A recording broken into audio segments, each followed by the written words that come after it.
તમારે નહીં, અમારે રાખવો પડે. અટાણે અમારે સંસ્થાઓમાં આવતા હોય ને અમુક માણા, એટલે આમ એવી જબરી ગાડી લઈને આવ્યા હોય, ઇન્સર્ટ કર્યું હોય, કોટ પહેર્યો હોય, આમ બધું મેં કીધું એમ અપ ટુ ડેટ થઈને આવ્યો હોય.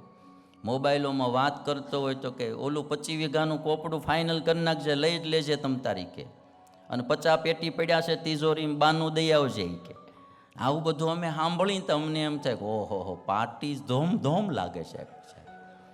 એટલે અમે આમ એને ઉતારો દઈને તો એસી રૂમમાં ઉતારો દઈ, હા, સવારમાં પાણી ગરમ કરી દઈ, જમવામાં મેસૂબ ભરથરી દઈ, અને ભાઈને આમ કોઈ વાતનું ઘટવું ન જોઈ.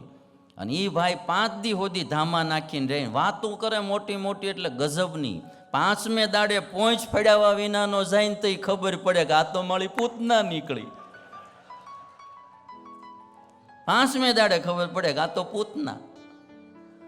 એટલે આજે દિન પ્રતિદિન પૂતનાઓ બહુ વધતી જાય છે, એનાથી સાવધાન બહુ રહેવું.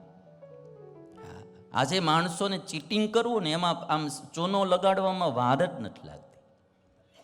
મને એક ભાઈ કહેતો તો, મને કે આ દુનિયામાં પ્રામાણિક કોઈ માણા હોય ને તો એ પાનના ગલ્લાવાળા.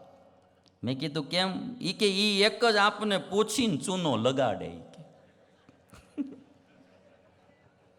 પાનના ગલ્લાવાળા હોય ને પૂછે ચૂનો લગાડું, એ કે એક જ આપણને પૂછીને ચૂનો લગાડે, બાકીના બધા પૂછ્યા વિનાનો જ લગાડે એ કે. એટલે પૂતનાઓથી બહુ સાવધાન રહેવું. અને આ વાત આવી છે એટલે કહી દઉં, પ્રેમ જાળમાં બી આજે પૂતનાઓ બહુ વધતી જાય છે. હા, આ બધી વોટ્સઅપ ઉપર ને ફેસબુક ને મને બહુ ખબર નહીં બધી, પણ કે ઇન્સ્ટાગ્રામ ને એમાં જે બધા ફોટા હોય ને, રિયલમાં એવું કાંઈ હોતું નથી. ભરમાઈ ન જાતા, ઝાઝી પૂતનાઓ જ હોય. હા, પછી તમને એમ થાય કે વાંધો નથી, બહુ સારું છે, ને પછી એમાં ઊંડા ઉતરી જાઓ, એટલે એ બહુ સારું નહીં. એટલે આવા બધી બાબતોમાં પૂતનાની કથા તો મારે એટલા માટે જ કહેવી, બહુ ધ્યાન રાખો. કારણ કે મારી પાસે એવા ઘણા માણસો બિચારા છેતરાયેલા આવ્યા છે, અને પછી દુઃખી થતા હોય, માણાની ખબર જ ન પડે. એટલે એમાં થયેલું કેવું કે એક ભાઈ બિચારાએ લગ્ન કર્યા ને પછી ઘરે ગયો, ને ઘરે જઈને પછી નાહી ધોઈને પતિ પત્ની મળ્યા, તે પછી જમાઈ એપલનો મોબાઈલ લઈ અને એની સાસુને ભેટમાં દેવા માટે ગયો.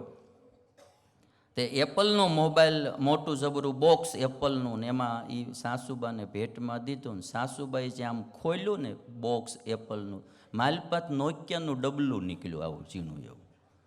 તે સાસુબા કે આવું ચીટિંગ કરવાનું જમાઈ રહ્યા? એ કે જેવું તમે કર્યું એવું મેં કર્યું. એ કે તમે મેકઅપ કરીને જ એપલનું બોક્સ બનાવ્યું હતું, માલપા જ્યારે નાયા ધોયા ખબર પડી નોકિયાનું જ નીકળ્યું. એ કે એટલે આમાં બધું બહુ ધ્યાન રાખ્યું પડે. ગોરદાદા, તમારી એક વાત કરું ગોરદાદાની. ગોરદાદા લગ્ન કરાવતા હતા, એટલે પછી લગ્ન પૂરા થયા, 4 ફેરા પૂરા થઈ ગયા, એટલે વરાજાએ પૂછ્યું કે દાદા દક્ષિણા કેટલી દેવાની?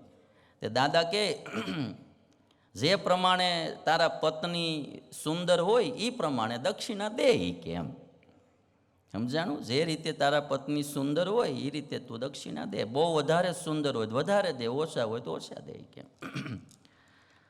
પછી વરાજાએ 100 રૂપિયાની નોટ દીધી. એટલે એ પ્રમાણમાં હશે, 100 રૂપિયાની નોટ દીધી. એમાં ગોરદાદા જરાક જોઈ ગયા વહુને. ગોરદાદા કે છૂટા પૈસા પાછા લેતો જા.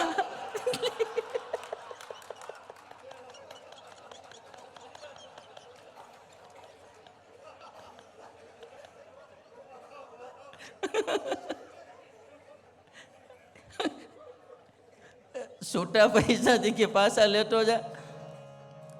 એટલે આવું બધું ઘણું થતું હોય ભાઈ. એટલે બહુ ધ્યાન બધે રાખવું. અને સૌથી મોટી પૂતનાની વાત મારે તમારે એ સમજવાની છે કે આ લોકની પૂતનાઓ તો ઠીક, પણ એક ઈશ્વર ને બીજી માયા, 3 તત્વ છે: જીવ, ઈશ્વર ને માયા. એક બાજુ ઈશ્વર છે ને એક બાજુ માયા છે, વચમાં જીવ છે. જીવને પ્રીતિ કરવાના 2 જ ઠેકાણા છે, એક ઈશ્વર અને બીજી માયા. અને આ માયા છે ને ઈ પૂતના જેવી છે, એવી લોભાવ્યા કરે જીવાત્માને, એટલે હેત નકરું માયામાં જ થયા કરે, ઈશ્વરમાં થતું નથી. આપણી આખી જિંદગી માયા ભેગી કરવામાં જ વ્યતીત થઈ જાય છે. આત્મકલ્યાણની વાત તો હાવ બાકી રહી જાય. બધી રીતે સુખી રહી શકે એવું હોય ને તો કોમ્પિટિશનની માયા લાગી જાય ને, એની પાસે છે એટલું મારી પાસે નથી. દુખી ને મેળવવામાં જિંદગી બગાડી નાખી. આ લોકમાં આવ્યા, જરૂર શરીર માટે, પરિવાર માટે, ધંધા માટે બધું કરવું ઘટે, પણ એક વાતનું અનુસંધાન રાખવું કે એકથી મારે આત્માને એકલું જવાનું છે, મારું આત્મકલ્યાણ બગડે એવું કોઈ કામ થવા દેવું નથી. અને થોડીક ભક્તિ સત્કર્મ કરી આત્મકલ્યાણ માટે પણ મહેનત કરવી. નહીતર આ માયા તો એવી છે ને, ચડાવી દે આપણને, આખી જિંદગી બળ કરાવે અને છેલ્લે મારું ફળ કાંઈ નહીં. હું તો મારા સાધુને કહું, થાય એટલું જ્યારે સત્વગુણ વર્તતો હોય ભજન કરી લેજો, ભક્તિ કરી લેજો, ભેગું તો એ આવશે, બાકી કશું આવવાનું નહીં.